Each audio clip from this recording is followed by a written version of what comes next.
Alright, these are just some quick tips. Let's get started. First thing that I usually do is make sure that I'm editing my audio before my video if they're separate. Just editing the audio first makes it easier to preview as well, indicated by the green bar. It won't be so choppy because there's no video above it. Then another tip that I have would be the bar above your timeline. You can actually use that to precisely adjust where you are on your project timeline. And by clicking and dragging to where your little eye icon is, you'll immediately get to your playhead.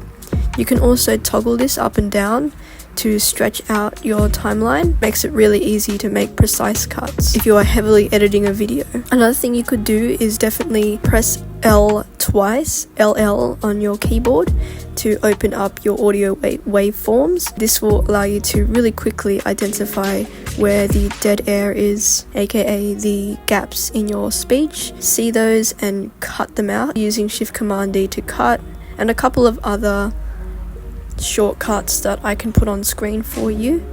Then another thing that you can do with your actual video is to double click it and show it inside a layer screen. So what this does is it makes it so much easier to quickly preview the entire clip and select any particular frames that you're after, especially if you've got a super long video recording or a vlog that you're trying to cut down. This is a really great way to identify the key moments, and you can still do all the normal functions including cutting your clips and moving around, which is really cool. And you can also easily exit this by clicking that close button there and moving back to your comp tab. And there we have it. If you enjoyed this quick little video, don't forget to like and subscribe, and I'll see yous all in the next one. Bye!